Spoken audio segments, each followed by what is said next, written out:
Charles Soule finishes up his No Space adventure and exploration of some High Republic lore this issue with more fun space action and pretty huge character moments for a few of our rebels. Soule really has done some great stuff with Lando this arc, setting up his reasonings for staying with the Alliance, exploring who he wants to be as a person, and how to a lot of people in the universe, reputation is everything and key to getting by. It's been a lot of fun seeing his growth into the General Calrissian we'll see in Return of the Jedi, and Soule's callback, or in this case, kind of a call forward to Lando's little speech about there being more of them than the enemy to Poe in The Rise of Skywalker was really fun. And I like that we get to see him learn the lesson that there is more of us than there are of the Empire. Luke is also put on a path towards Return of the Jedi as well, thanks to his lightsaber being destroyed, meaning he needs to go and make his green one, and him actively bringing up that he needs to go and face Vader again soon is quite a big step, since he hasn't really brought that up ever since they last fought or they last tangled. So I'm looking forward to seeing the building of his lightsaber, whether we'll get something similar to the Return of the Jedi deleted scenes, or whether Charles Soule will actually build a whole story arc around it. Either way, it gives him a clear end goal as we enter the upcoming Dark Droids event.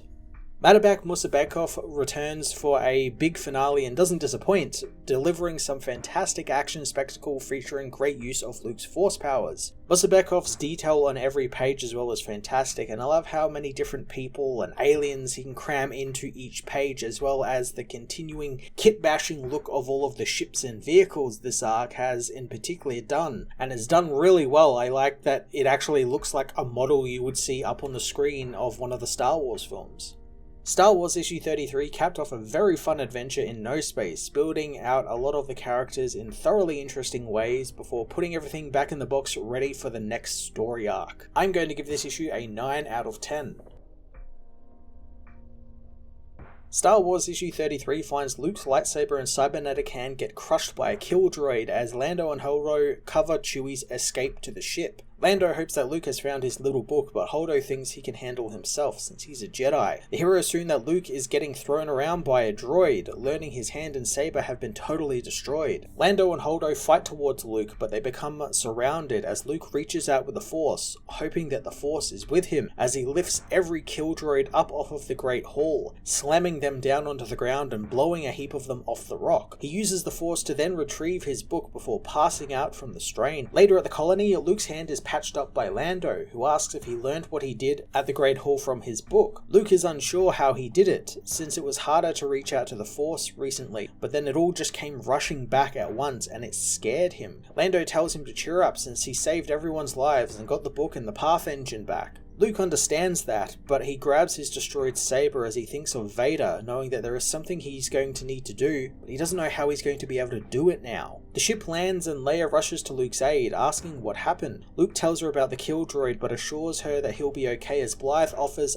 to fix his hand, saying they've got some salvaged droid parts available. Forvan thinks that he could have a claw or a grappling hook, but Luke thinks that he'll just wait until he gets home, since they have come back with the Path engine. Blythe gathers the people, telling them that he has brought them something they haven't had in many centuries: hope. He praises Luke, Leia, Lando, Holdo, Chewie, and Lobot for their bravery in recovering the Path engine and giving them a way home to the galaxy they once called home. But he knows that just because they can leave this place doesn't mean they should. He passes over to Leia and Lando explains that the Path engine will be wired into the lead convoy ship by Lobot. Then he can link all of the other ships' hyperdrives to each other and the engine and leave No Space together. Leia assures them that once they leave, the Rebel Alliance can offer them a home if they want it, or they can strike out on their own. But they should also know that the galaxy is a challenging place thanks to the Empire being ruled by a tyrant. Lando tells Leia to level with the people, telling them all that the heroes before them are all criminals, at least depending on who they ask. But they are the ones fighting a war of liberation from the Empire, and they are incredibly powerful, and the odds of them being executed are high, and the people helping them could suffer as well. Leia backs up Lando and says that they did come for the convoy, but they aren't just about to steal it from under these people, but they need to trust each other, and for that, they need to have the full truth. Blythe wants to discuss it with his people, but No Space doesn't seem so bad in comparison now. Later, Holdo comes to see Lando, thinking his speech was pretty amazing and very out of character for him. Lando thinks that his reputation is a tool and he used it, but it doesn't mean it's who he is. Holdo asks who is Lando Calrissian then, and Lando asks if she would want to stay in no space with him, finding it quiet and uncomplicated and no reputations need to be maintained.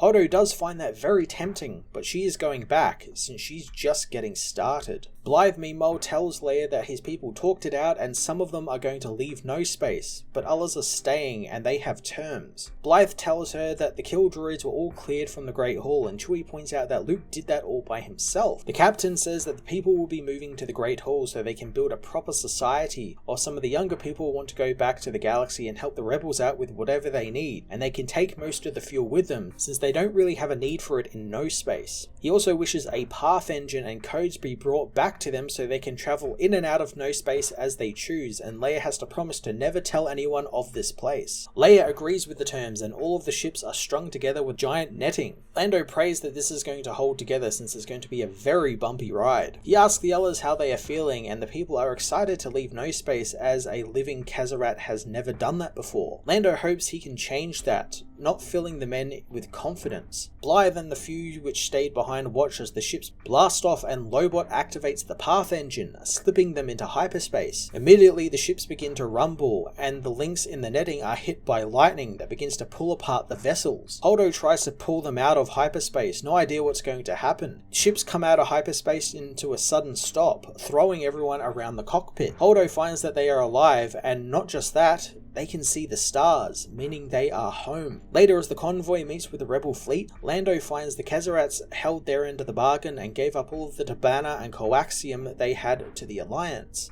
He knows that they could have just sold it, but Holdo thinks that they are good people, realizing that Lando referred to him and the rebels as one. Lando coyly says that he didn't even notice as Holdo leaves, thinking Lando is just getting started as well. Luke meanwhile gets his new cybernetic hand fitted, knowing he's been here all before. Leia tells him it could have been worse and his other hand could have been crushed. She asks what happened out there on the Great Hall, since Lando and Holdo say it was pretty incredible and maybe he learned it from his book. Luke tells her sternly that it was just the Force, not the book, and it's almost like the Force is rippling from being hit by something while they were in no space. But now it's over and it's coming back to him like waves on a beach. Luke worries though that it gets so strong at times he can't control it, but sometimes he can't even feel it at all. Leia wonders if he thinks it's just him, since the Force touches everything and everyone, just like it does with Darth Vader and Emperor Palpatine, meaning they might be just as distracted as Luke is, and that means that they might have a chance against the Empire. Leia rushes off to see Mon Mothma to make preparations as R2 reveals that he tried to fix Luke's lightsaber. Luke thanks his friend, but there's only so much he can do and he's going to have to face Darth Vader soon, and if he's going to do that, he's going to need a lightsaber that actually functions properly.